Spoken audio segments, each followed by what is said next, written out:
Assalamualaikum warahmatullahi wabarakatuh.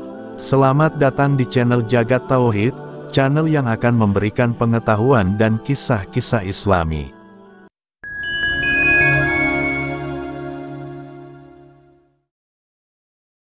Suatu hari, Abu Nawas pergi ke hutan untuk mengambil kayu api. Di tengah-tengah kesibukannya memotong kayu, ia terkejut melihat seekor binatang yang aneh. Binatang itu berlari-lari ke sana kemari, seolah-olah ia sedang bersenang-senang dan bermain. Abu Nawas yang belum pernah melihat binatang seperti itu, merasa heran dan ingin tahu, lalu ia berniat untuk menangkapnya. Setelah berusaha keras, akhirnya Abu Nawas pun berhasil menangkap hewan aneh itu. Binatang ini sungguh ganjil, aku harus mencari tahu dan bertanya pada semua orang. Kemudian ia memasukkan hewan itu ke dalam karung dan mengikatnya erat-erat. Hari itu, Abu Nawas kembali pulang lebih awal, ia juga tidak membawa kayu seperti biasanya, hanya karung berisi hewan aneh. Istrinya heran melihatnya. Di mana kayunya? Kenapa bawa karung aja nih? Tanya sang istri. Sayangku, aku ada kabar gembira untukmu. Saat tadi aku di hutan, aku berhasil menangkap binatang aneh dan jarang dilihat orang.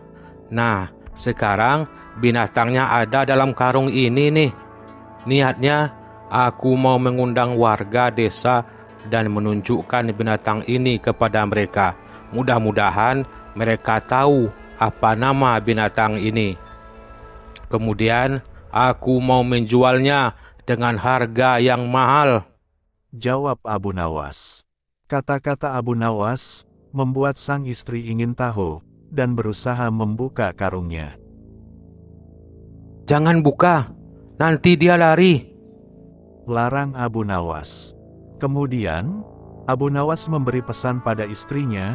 Aku mau mengajak orang-orang ke sini untuk melihat binatang unik ini. Oh ya, hati-hati dan jangan coba-coba untuk membuka karungnya ya. Lalu Abu Nawas pun pergi. Setelah Abu Nawas pergi, istrinya sangat ingin tahu apa binatang yang ada di dalam karung. Aku cuma mau lihat sebentar aja kok. Suamiku pasti tidak akan sadar, kata istri Abu Nawas dalam hati. Tapi naasnya, saat tali karung dibuka, hewan yang ada di dalamnya langsung melompat keluar dan lari. Hewan itu hilang dalam sekejap mata. Istri Abu Nawas jadi kaget dan bingung tak tahu harus berbuat apa. Kalau Abu Nawas tahu, pastilah dia akan dimarahi. Ia pun berusaha keras memikirkan cara agar tak dimarahi suaminya. Setelah ia putar otak cukup lama, akhirnya istri Abu Nawas mendapatkan ide yang cemerlang. Dia memasukkan biji-biji gandum ke dalam karung dan mengikatnya lagi seperti semula. Istri Abu Nawas berpikir bahwa suaminya tidak akan membawa siapa-siapa saat pulang, sehingga masalahnya bisa selesai. Tidak lama kemudian, Abu Nawas datang bersama tokoh-tokoh masyarakat, termasuk wakil hakim dan beberapa orang lain, untuk menyaksikan kejadian aneh bin langka ini. Abu Nawas mengajak mereka masuk ke rumahnya. Istri Abu Nawas tampak terkejut, melihat Abu Nawas datang dengan banyak tamu. Kemudian Abu Nawas berkata kepada tamu-tamunya, "Saya akan menunjukkan kepada kalian makhluk ajaib ini," kata Abu Nawas sambil membuka ikatan karung. Para tamu yang hadir memperhatikan dengan penuh rasa penasaran dan mereka mulai melihat dan memperhatikan isi karung itu. Tetapi ketika karung itu dibuka, ternyata isinya adalah biji gandum. Abu Nawas kaget bukan kepalang. Tak bisa berkata-kata. Apa yang bisa aku ucapkan? Padahal aku mengajak mereka untuk melihat sesuatu yang aneh. Namun Abu Nawas dengan cepat menguasai keadaan. Sebuah ide brilian langsung muncul di kepalanya. Dia lalu berkata kepada para tamunya, apakah kalian sadar betapa bermanfaatnya makhluk ini? Maksudmu biji-biji gandum itu, Abu Nawas? Tanya mereka. Ya, benar sekali, biji gandum.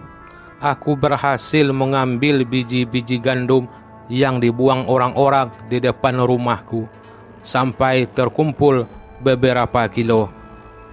Lalu apa maksudmu, Abu Nawas? Tanya mereka lagi. Begini, teman-teman, andai saja aku mengambil biji-biji gandum yang berserakan dari setiap rumah dan ladang, kira-kira berapa banyakkah gandum yang bisa aku kumpulkan? Tanya Abu Nawas kepada semua yang hadir. Abu Nawas, ini pasti jumlah yang cukup besar, kata mereka. Nah, kalian sudah tahu kan, lalu kenapa kita masih tidak bersyukur atas nikmat dari Allah? Aku punya saran nih, bagaimana kalau orang-orang yang menyia-nyiakan biji gandumnya harus dikenai sanksi, kata Abu Nawas. Dan tampaknya semua tamu Abu Nawas setuju dengan ide itu. Ya, betul sekali, aku setuju Abu Nawas, dengan cara itu, kita tidak akan merasa kekurangan gandum lagi. Baiklah Abu Nawas, kita akan mengajukan saranmu kepada Tuan Hakim, kata salah satu tamunya. Kini Abu Nawas merasa lega, ia bisa menghindari rasa malu. Namun ia masih heran, bagaimana bisa seekor hewan berubah menjadi biji gandum. Keesokan harinya, seperti biasa, Abu Nawas pergi ke hutan untuk mencari kayu. Di sana, ia melihat lagi seekor hewan aneh, seperti yang ditangkapnya kemarin. Hewan itu sedang berlarian kian kemari dengan riangnya. Binatang sialan, bagaimana kau bisa berubah menjadi gandum? Kata Abu Nawas dengan marah.